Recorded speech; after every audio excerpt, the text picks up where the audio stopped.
Assalamualaikum warahmatullahi wabarakatuh, Bang Andi. Salam sejahtera. Semoga Bang Andi dilimpahkan rahmat dan hidayah dari Allah Subhanahu wa taala. Amin. Perkenalkan, nama saya Bang Andi, nama saya Zainal dari Senayang, Kabupaten Lingga. Sebelumnya saya mohon maaf pada Bang Andi karena tanpa sepengetahuan Bang Andi saya sudah lama mengamalkan zikir nafas, tapi sejauh ini saya tak dapat apa-apa, sehingga sampai bulan puasa kemarin saya berhenti berzikir nafas karena sakit. Alhamdulillah, setelah saya sehat sekitar 3 bulan yang lewat, saya coba lagi berzikir nafas walaupun keadaan badan saya masih sakit. Saya tak bisa dilipat, duduk keras tak bisa karena sakit. Saya coba lagi berzikir nafas seperti biasa, saya tak dapat apa-apa. Jadi satu malam setelah Isya saya duduk lagi berzikir nafas. Setelah lama saya duduk, kaki saya mulai terasa sakit. Dalam hati saya berkata, ini seperti biasa, tak dapat apa-apa juga. Namun saya duduk terus. Tak lama kemudian ada semacam daya yang menjalar dari kaki membawa ke atas gitu, sampai di tenggorokan dia berhenti. Sakit sekali rasanya, tertahan di tenggorokan itu. Terus tangan saya yang saya letakkan di atas paha itu terangkat ke atas. Tadinya posisi telungkup, jadi sampai di atas itu posisinya menelentang kayak orang berdoa, tapi tak terlalu tinggi, hanya sekitar sejengkal lebih gitu, kayak orang berdoa. Saya merasakan badan saya kaku, kayak robot, kaku, tak bisa berbuat apa-apa.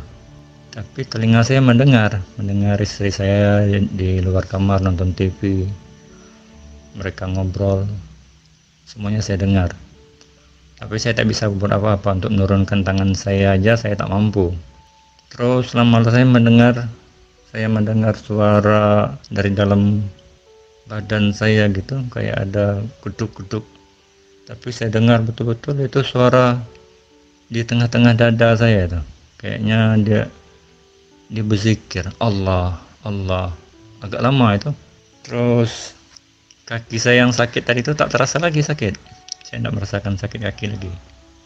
Terus saya ikuti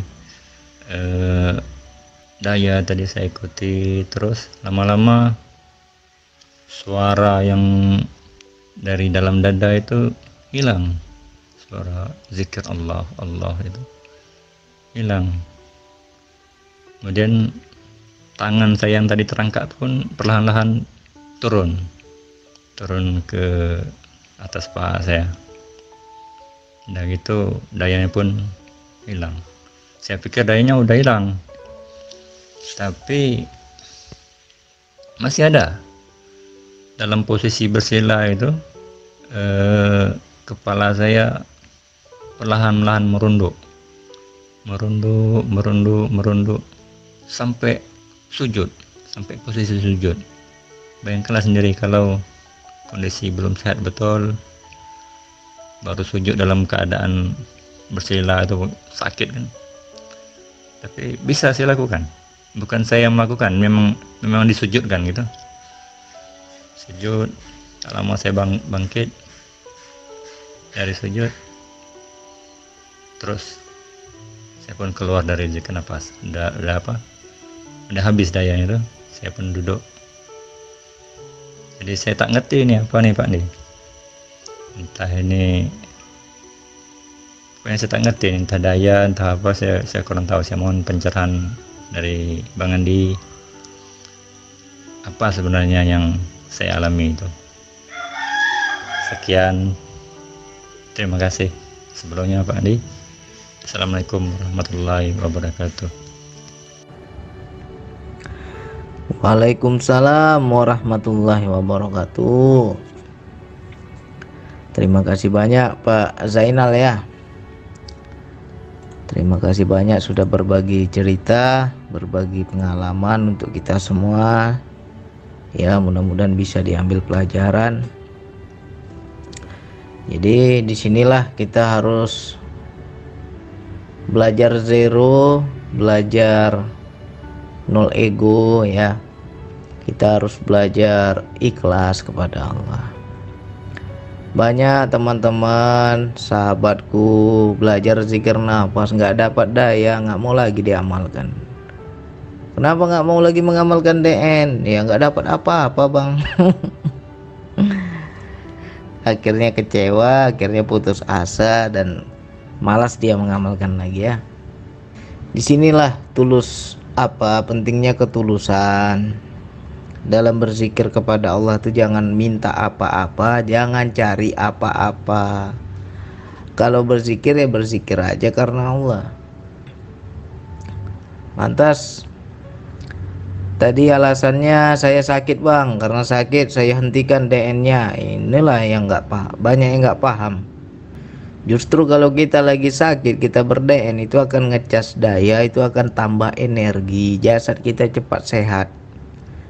Jasad kita juga cepat sembuh kalau kita ikhlas kepada Allah. Justru di saat sakit itu mental kita itu lagi terpuruk, mental kita lagi down, lagi jatuh ya. Semangat kita juga melemah. Di situ kita harus kuatkan hubungan kita dengan Allah. Salah satunya adalah dengan berzikir nafas. Jangan kita hentikan DN-nya dengan alasan sakit. Itu bukan alasan itu namanya. Kenapa banyak orang menghentikan DN-nya? Ya rata-rata kecewa, rata-rata putus asa. Untuk apa saya amalkan lagi bang? Gak dapat apa-apa. Karena yang kamu cari yang apa-apa. Kalau yang kamu cari yang apa-apa, ya gak dapat apa-apa. Tapi kalau kita cari yang bukan apa-apa, justru dapat apa-apa. Ya, ini rahasianya ini. Ya, syukur juga Pak Zainal melanjutkan DN-nya walaupun kondisi sakit ya. Jadi semua itu yang dialami adalah daya energi dalam zikir nafas. Di situ ada yang namanya sensasi tarikan jiwa. Kalau kita ketarik ke atas, ketarik ke belakang, tangan kita naik ke atas, itu namanya tarikan jiwa. Jiwa ini mengikuti daya Allah, mikraj mendekat kepada Allah di situ. Karena dayanya terlalu besar, terlalu kencang, maka jasad ini juga mengikuti. Sebenarnya di situ kita bisa ambil pelajaran. Itulah yang dikatakan belajar mati sebelum mati. Kenapa bang dibilang belajar mati bang? Ya karena nanti suatu saat kita mati juga seperti itu. Tarikan jiwanya itu yang harus kita hafal-hafal. Aku pulang kembali kepada Allah, berserah kepada Allah, nanti seperti itu. Makanya kita belajar zikir nafas. Ketika teman-teman dapat daya, ya pahami dayanya, pahami tarikan jiwanya. Dan jangan lagi pikirkan jasad, jangan lagi pikirkan di sekitar. Makanya banyak teman-teman ketika ibarat kata beginilah ya, satu kaki hendak melangkah sedangkan kaki yang lain masih berpijak, makanya nggak bisa jalan, makanya nggak bisa lepas, makanya kembali lagi kepada jasad. Apa saja contohnya bang? Ya tadi kaku. Banyak teman-teman ketika mengamalkan zikir nafas, dia sudah masuk di jiwa, tapi dia ingin kembali kepada jasad. Karena apa? Dia takut. Karena ini sesuatu yang baru, sesuatu pengalaman pertama, masuk ke wilayah rohani itu dia takut. Akhirnya dia hendak kembali ke jasad, hendak menghentikan zikirnya, tapi daya terlalu kencang. Kenapa? Kita nggak bisa menggerakkan tangan kita, kaku semua. Ya macam mana kita mau menggerakkan karena kita sudah masuk di jiwa. Jadi disitulah lepas antara jasad dan jiwa sebenarnya sudah terpisah ya. sudah terpisah, sehingga kita nggak bisa punya peran lagi untuk mengendalikan jasad. Makanya mau menggerakkan jari saja rasanya nggak bisa bang, kaku semua. Itu sejatinya kita sudah di jiwa, tapi nggak kita lanjutkan karena kita ketakutan. Akhirnya hendak balik ke jasad, ya. Di situ nggak bisa, udah terputus dia. Makanya jasad itu nggak bisa bergerak, ya. Jadi kalau suatu saat saya mengalami lagi, apa yang harus saya lakukan bang? Berserah kepada Allah. Bahkan maaf kata, kalau memang hari ini ajalku ya Allah, aku siap. Jika hari ini aku pulang kepadamu ya Allah, aku siap. Harus seperti itu. Cuman kebanyakan kita ketika dapat daya yang luar biasa, dapat tarikan jiwa tadi itu, mikir kita. Ya Allah, belum mampu aku, ya Allah, belum siap aku, ya Allah. Janda pula biniku nanti, jadi yatim pula anakku nanti. Di situ kita istilahnya ya jadi dilema, ya kan. Jadi kalang kabut, kita ketakutan.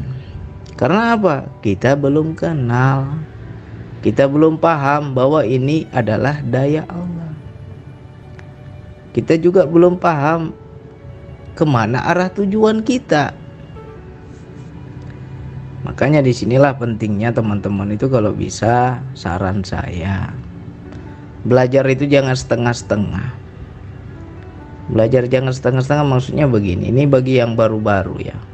Coba bagi teman-teman yang baru mulai belajar ya, mungkin bang saya baru subscribe ini channel abang ini, baru sebentar ini, baru seminggu, baru 2 minggu. Jangan dulu diamalkan zikir nafasnya, pelajari dulu, nonton semua video itu, pelajari satu persatu, baru amalkan.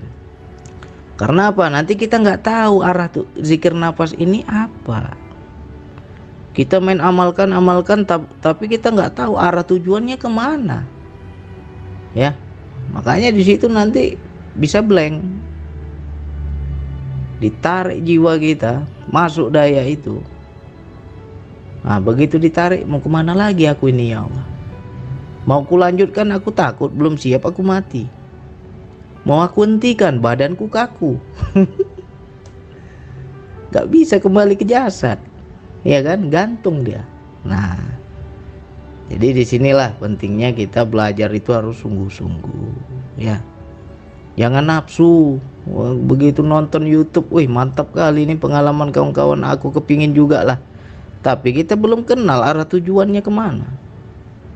Istilahnya destinasi terminal terakhir itu kemana arahnya, belum paham gitu. Main amalkan aja, ya kan? Nah, itu satu. Yang kedua, tidak ada konsultasi, tidak ada mau bertanya. Padahal di YouTube itu kalau orang bertanya saya jawab itu, kalau betul-betul dia mengamalkan. Ya, nggak usah di WhatsApp, di YouTube aja pasti saya jawab. Ini cuma nonton doang tapi nggak mau bertanya, nggak mau konsultasi. Ya kalang kabut sendirilah. Ya. Jadi belajar ilmu ketuhanan itu perlu pembimbing, perlu guru, perlu yang mengarahkan. Jangan kita merasa bisa sendiri. Aku nonton YouTube aja, situ sudah lengkap, bisa aku sendiri. Betul, kalau semua YouTube itu ditonton, semua YouTube itu dipelajari pelan-pelan. Jangan sekedar nonton. Ya. Jadi macam Pak Zainal, nah ini untung bertanya. Kalau nggak bertanya, besok-besok dapat lagi seperti itu, apa nggak kalang kabut? Apa nggak bingung sendiri? Ya. Jadi lain kali cerita, di situ kita leburkan keegoan. Kalau kita di Al-Quran itu jelas itu ayatnya, jika engkau tidak mengetahui tanyalah kepada ahli zikir. Ya, maknanya itu kepada yang sudah duluan, kepada yang sudah duluan mengamalkan, kepada yang sudah duluan paham. Bertanya kita, jangan kita nonton aja habis itu amalkan sendiri, nggak mau konsultasi, susah sendiri nanti. Ya, jadi Itu semua sudah benar, itu semua daya, ya. Yang pertama saya DN bang, nggak dapat daya, ya karena yang kita cari apa-apa. Habis itu alhamdulillah Allah kasih daya. Nah ketika dikasih daya, bingung pula kita, ketakutan pula kita, kalang kabut pula kita, ya. Nah ini untung bertanya nih. Jadi ini untuk pelajaran juga yang lain. Jangan merasa bisa sendiri ya, hati-hati wilayah ini. Kalau belajar itu sungguh-sungguh. Belajar sungguh-sungguh itu pelan-pelan, jangan nafsu. Belajar sebulan, 2 bulan, 6 bulan, bang gak dapat apa-apa bang, ya. Terus yang kamu cari apa? Kalau dapat apa-apa, emangnya mau ngapain? Ya, hati-hati. Kita lurus-lurus ini. Niatnya mendekat kepada Allah, bukan cari daya. Syukur dikasih daya. Kalau nggak dikasih daya, ya zikirlah karena Allah. Ya, nggak ada alasan. Saya sakit bang, DN-nya saya hentikan. Justru kalau orang yang paham dengan DN itu cepat sembuh, ya, dengan ber-DN itu ngecas daya. Tapi kan kaki saya lagi sakit bang, lemas bang, nggak kuat saya duduk. Kan bisa dengan berbaring, nggak ada alasan. Saya kan tidak paksa harus duduk timpu, harus duduk bersila, nggak kuat semuanya, berbaring. Nggak bisa juga berbaring dalam aktivitas, ya kan? Yang penting kita belajar, amalkan sungguh-sungguh, ya. Jadi ini mohon maaf kalau pahit-pahit, saya ini bukan menyerang Pak Zainal, bukan. Ini untuk semua, untuk kita semua. Kalau dayanya lagi pahit, keluar pahit itu memang, ya. Jadi amalkan karena Allah. Ini dapat dayanya, besok DN lagi nggak dapat lagi dayanya, kecewa lagi kita, malas lagi kita amalkan, ya. Berarti masih ada yang kita cari. Coba kita itu niatnya lurus. Aku hendak mendekat kepadamu ya Allah. Kalau benar hendak mendekat kepada Allah, belajar sungguh-sungguh, ya. Belajar sungguh-sungguh. Disimak itu semua video itu. Ada 1000 lebih video itu. Simak pelan-pelan. Kalau belum ada keberanian mau mencoba, pelajari pelan-pelan, baru coba. Ya, jangan kita buru-buru nafsu dengar yang lain. Wah dayanya begini, dayanya begitu, kepingin juga Pak, kepingin juga kita. Begitu kita coba, kita pun tak paham ini arahnya kemana, ya. Jadi lain kali tanya dulu kepada diri kita, mengamalkan DN itu mau ngapain? Aku hendak mengenal Allah, aku hendak mendekat kepada Allah. Ya harus total, ya, harus total. Jangan tanggung-tanggung. Makanya banyak orang yang tanggung-tanggung, begitu masuk ke jiwa, minta balik dia ke jasad, kaku, kayak kayu tuh badannya. Jangankan tangan, badannya, jari saja nggak bisa bergerak. Karena apa? Tanggung-tanggung dia hendak ke Allah itu. Sedangkan daya tarik jiwa itu sangat kuat. Tapi karena dia belum siap, ya ngambang lah itu jiwa itu, ya kan? Nah, jadi ini mudah-mudahan menjadi renungan untuk kita semua. Untuk Pak Zainal, dipertanyakan lagi dirinya, ya, apa sih yang kita cari? Kalau yang kita cari daya, yang kita cari ilmu, yang kita cari spiritualnya, nggak akan dapat itu, ya. Walaupun dapat, nggak paham kita. Ini Allah kasih daya, Allah kasih ini, Allah kasih itu, nggak paham kita. Karena yang kita cari bukan Allah. Tapi kalau yang kita cari Allah, nanti Allah yang kasih paham, ya. Yang kedua, belajar itu harus ada kesungguhan, harus ada rendah hati. Ya, kalau nggak tahu tanya. Jangan kita sudah nggak tahu nggak mau tanya, malu bertanya, ya sesat di jalan. Ya kan?